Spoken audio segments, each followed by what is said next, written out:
Өзүмдөгү бардык жакшы нерсе үчүн мен китепке карызмын.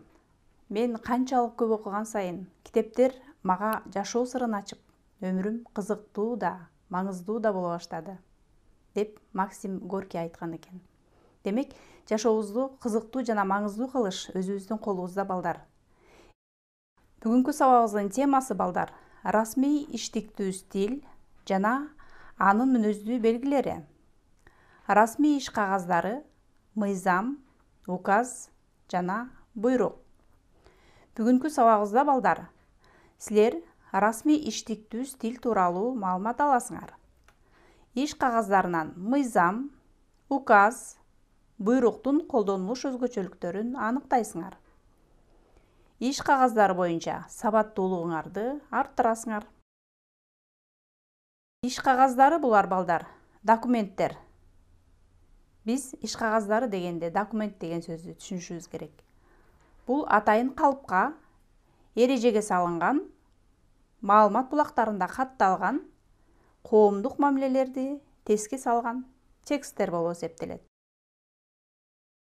Балдар, мыйзам, түшүнүк кат, программа, мүнөздөмө, устав, тил кат, указ, арыз, буйрук, өмүр баян. Булар кайсы иш кагаздарына кирет, балдар? Албетте, мыйзам, указ, программа, буйрук булар расмий иш кагаздарына кирет. Ал эми түшүнүк кат, мүнөздөмө булар расмий эмес иш кагаздарына кирет. Буларды эсибизге салдык, балдар. Алдыда биз иш кагаздарынын стили тууралуу сүйлөшөлү. Коомчулукта, мамлекеттер арасында, мекемелер арасында, мекеме менен адамдар жана адамдар менен адамдардын ортосундагы укуктук, саясий, экономикалык мамилелерди укуктук негизде кагаз бетине түшүрүп мыйзамдаштыруу стили иш кагаздарынын стили деп аталат. Эми, балдар, расмий иштиктүү стилге мүнөздүү тил каражаттарына кайрылабыз. Буларга лексикалык каражаттар, морфологиялык жана синтаксистик каражаттар кирет. Алдыда биз булардын ар бирине кыскача токтолуп өтөлү. Лексикалык каражаттар. Расмий иштиктүү стилде эмоцияны билдирүүчү сөздөр дээрлик колдонулбайт.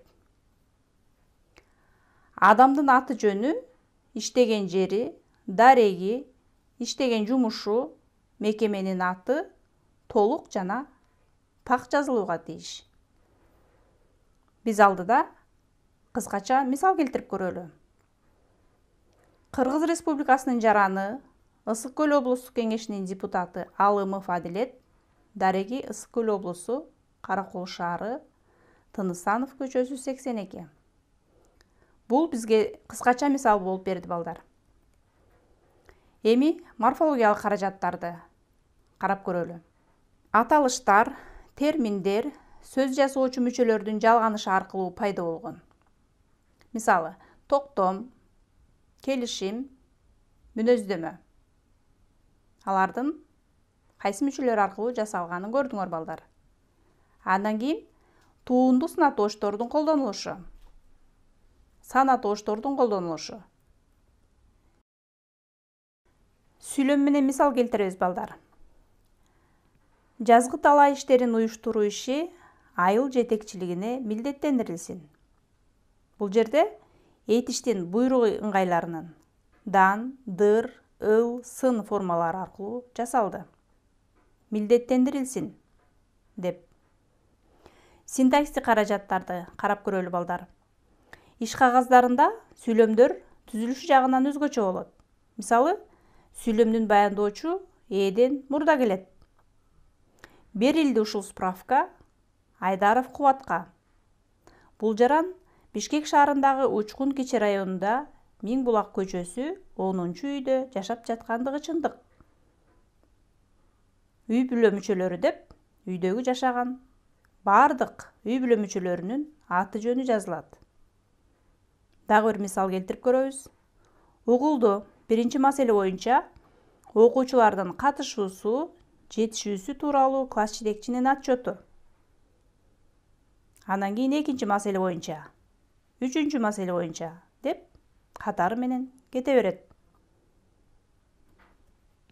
Сүйлөмдүн айкындооч мүчөлөрү ээ менен баяндоочтон мурда келет. Мисалы, 2020 жылдын 25 декабрында саат 13:30 Маданият үйүндө адабий кече өткөрүлөт. Кээде баяндоочту талап кылбай турган сүйлөмдөр да кездешет балдар. Мисалы, 9-класстын окуучусу Байсалов Байтурга мүнөздөмө десек, бул жерде силер байкагандай сүйлөмдүн баяндоочу келген жок. Кийинки учурду карап көрөлү балдар. Атама сүйлөмдөрдүн колдонулушу. Бишкек, 2020 жыл 16 декабрь. Бүгүн биздин мектепте акындар менен жолугушуу өткөрүлөт. Атама сүйлөмдү байкадыңар балдар. Кийинки учурду карап көрөбүз. Түшүндүрмө мүчөлөрү катышкан сүйлөмдөрдүн колдонулушу. Биз Арзыматов Бектур Акунович жана жоопкерчилиги чектелген коомдун башчысы Арстанбек кызы Айдай болуп, төмөнкү маселе боюнча келишим түзөбүз деп андан ары текст уланат балдар. Бул өзгөчөлүктөрдү силер эсиңерге сактап коюшуңар керек. Балдар, биз бүгүн иш кагаздары тууралуу кеп кылып жатабыз. Анын ичинен расмий иш кагаздары. Биз бүгүн мыйзам, указ жана буйрук тууралуу кеп кылмакчыбыз. Алдыда булардын өзгөчөлүгүнө, айырмачылыгына көңүл бургула. Балдар, биз бүгүн өтө турган мыйзам, буйрук, указ, расмий иш кагаздарын кайсы түрүнө кирерин билип алыш максатында азыр түрлөрү тууралуу маалымат алабыз. Расмий иш кагаздарынын 3 түрү бар. Алар дипломатиялык, башкаруучулук жана мыйзам ченемдик. Дипломатиялык иш кагаздары келишим, меморандум, конвенция, квота жана башкалардан турат. Ал эми башкаруучулук иш кагаздары токтом, жарлык, указ, буйрук жана башкалардан турат. Кайсы гана өлкө болбосун, андагы эң маанилүү негизги документ бул Конституция. Кыргыз Республикасындагы мыйзам ченемдүү иш кагаздарынын ичиндеги эң маанилүү документ бул Кыргыз Республикасынын Конституциясы болуп эсептелет балдар. Бул мыйзам ченемдик иш кагаздарына кирди. Документтер мурдатан эле тарыхта ар дайым колдонулуп келген. Булардын өзгөчөлүгү көп убакытка чейин сакталып тура береринде. Бул биз көрүп турган, көптөн бери сакталып келаткан иш кагаздарынын көрүнүшү балдар. Биз сабагыбыздын башында белгилегендей, бүгүн расмий иш кагаздарынан мыйзам, буйрук, указ тууралуу кеп калабыз. Демек, мыйзам деген эмне? Мыйзам бул референдум жолу менен же болбосо белгиленген бир жол жобо аркылуу кабыл алынып, мамлекет менен коомдун ортосундагы орчундуу көйгөйлөрдү жөнгө салуучу ченемдик укук актысы. Өлкөбүздө эң башкы мыйзам болуп Кыргыз Республикасынын Конституциясы эсептелинет. Эгемендүү Кыргыз Республикасында биринчи Конституция 1993 жылы 5 майда легендарлуу парламент тарабынан кабыл алынган. Андан кийин 2010 жылкы ыңкылаптан кийин өлкөбүздө жаңы Конституция кабыл алынып, мамлекет парламенттик башкарууга өткөн. Эгерде ар бир жаран өзүнүн укуктарын биле турган болсо, өлкөбүздө жарандардын укуктарынын тебелениши кескин түрдө азаймак. Жана ошондой эле өлкөбүздүн өнүгүүсүнө, коррупциянын жок болушуна аябай чоң пайдасы тиймек. Демек, мыйзам мамлекеттик бийликтин жогорку органдар тарабынан кабыл алынган, жалпы элге милдеттүү жобо, эреже экени тууралуу уктук балдар. Мыйзам ченемдүү иш кагаздары кайсы жерлерде колдонулат?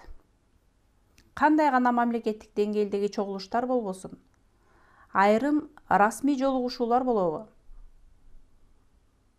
эл аралык саммит болобу, алардын ар биринин өзүнө тиешелүү максаттары болот. Мына ошол максатка ылайык мамлекет аралык тынчтык, экономикалык, саясий маанидеги келишимдерге кол коюлат. Конституция латын сөзүнөн алынган, бизче түзүлүш деген түшүнүктү билдирет балдар.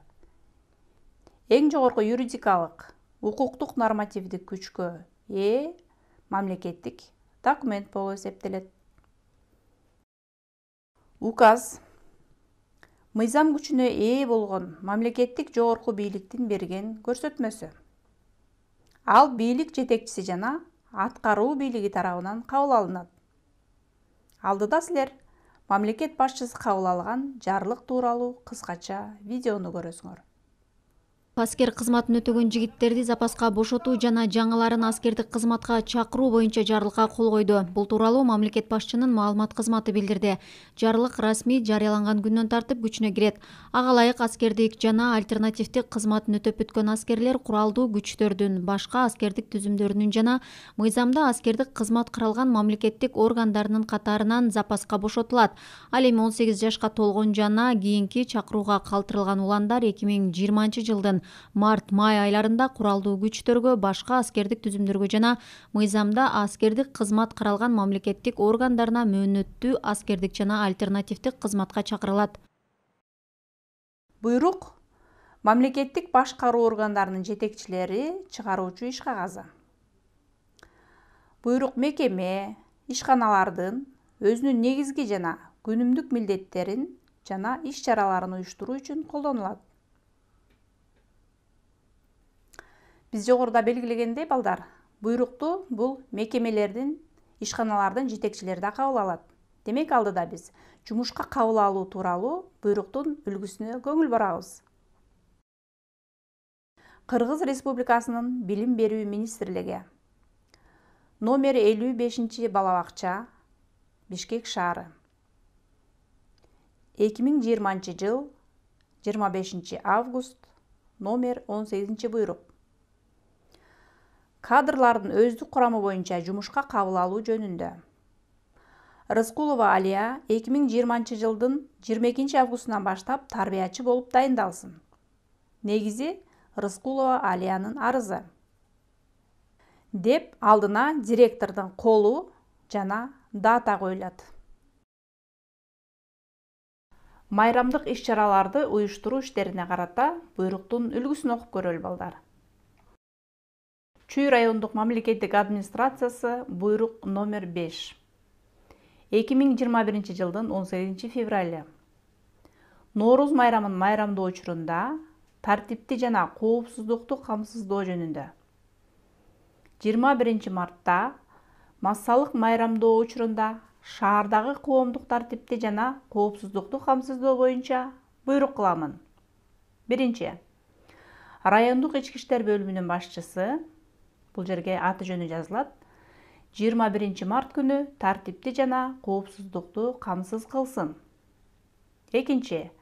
Маи башчысы, бул жерге да аты жөнү жазылат, 21 март күнү автоунаалардын кыймылын саат 8:00-дөн 16:00-гө чейин Айтматов көчөсү боюнча Токтогул жана Тоолок Молдо көчөлөрүнүн аралыгында токтотсун.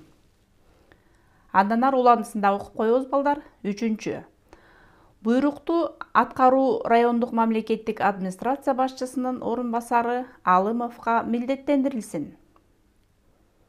Деп алдына мамлекеттик администрация башчысы деп аты жөнүн жазып, колун коет балдар. Иш кагаздарын жүргүзүүдө төмөндөгү талаптар коюлат. Эми балдар, расмий иш кагаздарынын жазуудагы негизги талаптарына көңүл бурабыз. Алар диалектилик сөздөргө жол берилбейт балдар. Артык баш сөздөрдү, жолбосо сөз айкаштарын колдонбойбуз. Көркөм сөз каражаттарын ыксыз пайдалана бербейбиз. айтылуучу ойдун тактыгы жана тексттин туура жабдылышы болууга тийиш. Биз буга чейин кеп кылган мыйзам, указ, буйруктан сырткары устав жана программа тууралуу дагы кыскача айта кетели. Устав кандайдыр бир уюмдун түзүлүшүн же иш аракетин аныктоочу эрежелердин, жоболордун жыйындысы. Мисалы, партиянын уставы болот, ар бир мектептин уставы болот өзүнчө, дыйкан чарбасынын уставы болот, акционердик коомдун уставы болот, илимий мекемелердин уставы жана башка. Программа келечекте иштеле турган иштин болжолдуу планы. Мисалы, жылдык программаны аткаруу, 21-кылымдын билим программасы. Экинчи, бир нерсени иш аракети өткөрүү тартиби. Мисалы, радио берүүлөрдүн, теле берүүлөрдүн программасы, же болбосо илимий практикалык конференциянын программасы болушу мүмкүн. Үчүнчү, окуу жайларында мектептерде окулуучу сабактардын, предметтердин кыскача мазмуну. Мисалы, кыргыз тилинин окуу программалары, кыргыз адабиятынын окуу программалары болот балдар. Мындан сырткары балдар, Кыргыз Республикасында 2014-2020 жылдары мамлекеттик тилди өнүктүрүүнүн жана тил саясатын өнүктүрүүнүн улуттук программасы иштелип чыккан. Жана башка ушул сыяктуу мамлекеттик деңгээлдеги кабыл алынган программаларды дагы мисал катары келтирсек болот. Эмесе балдар, сабагыбызды жыйынтыктоо иретинде суроолорго схема аркылуу жооп берип көрөлүчү. Мыйзам, указ, буйруктар кимдер тарабынан кабыл алынарын эсибизге салабыз. Президент, мекеме, жогорку кеңеш.